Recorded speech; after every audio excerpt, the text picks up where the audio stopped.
Back to my channel. Geneva ফিরে এলো viewers বন্ধুদের সামনে।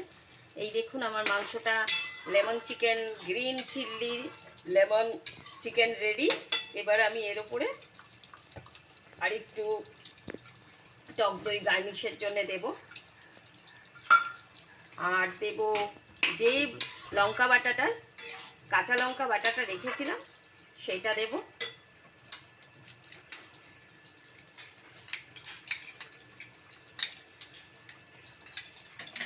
আর যে ডেকোরেশনের জন্যে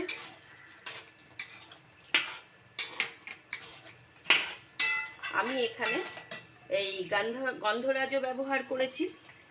আর যে কোনো লেবুই আপনারা ব্যবহার করতে পারেন, পাতি লেবুও ব্যবহার করতে পারেন, যে যেরকম পাবেন কোনো অসুবিধা নেই, আপনারা সেটাই ব্যবহার করুন। একটা লঙ্কা দিয়ে দিলাম, দেবো না, এটা সম্পূর্ণ কাঁচা লঙ্কা বাটা, কোনো ঘি না, কোনো মাখন না, অলিভ অয়েল আর সাদা তেলে করবেন ভিউয়ার্স বন্ধুরা।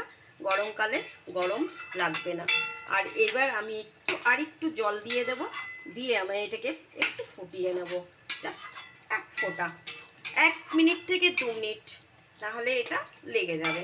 এটা আপনারা সরু বাসমতি চালের সেদ্ধ আতপ দুটো দিয়েই ভাত খেতে পারেন, এবং রুমালি রুটি খেতে পারেন, এবং আপনারা চাইলে নান, পরোটা, রুটি সব আবার শুধু মুখেও খেতে পারেন। তো এই হয়ে গেল আমার এটা গ্রিন চিল্লি এবং উইথ গ্রিন লেমন চিকেন। গরমের দিনে এটা ঝাল ঝাল খুব ভালো লাগবে, এবং তেল কম, শুধু সাদা তেলে করেছি, সর্ষের তেল অ্যাভয়েড করবেন, আর মাখন ঘি তো দেবেনই না।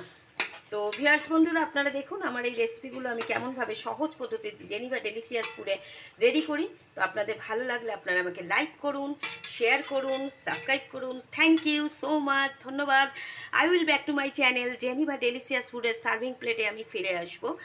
আপনারা সুস্থ থাকবেন, সুন্দর থাকবেন, ভালো থাকবেন, সুন্দর বলবো না, সবল থাকবেন। এই তাপদাহের প্রয়োজন ছাড়া অবশ্যই আমার ভিউয়ার্স বন্ধুরা বেরোবেন না, আর্জেন্ট দরকার ছাড়া। তো আমার রেসিপিগুলো কেমন লাগছে আমি কমেন্টে জানতে পারছি, বাংলাদেশের লোকেরা আমাকে কমেন্ট দিচ্ছেন বন্ধুরা। আপনারা নতুন সাবস্ক্রাইবার, পুরনো সাবস্ক্রাইবার সবাই সাবস্ক্রাইব করুন, যে যেরকম পারবেন।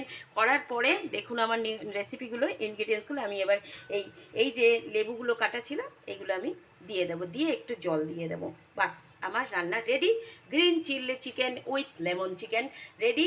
আপনারা সবাই সুস্থ থাকবেন, ভালো থাকবেন। থ্যাংক ইউ সো মাচ, ধন্যবাদ।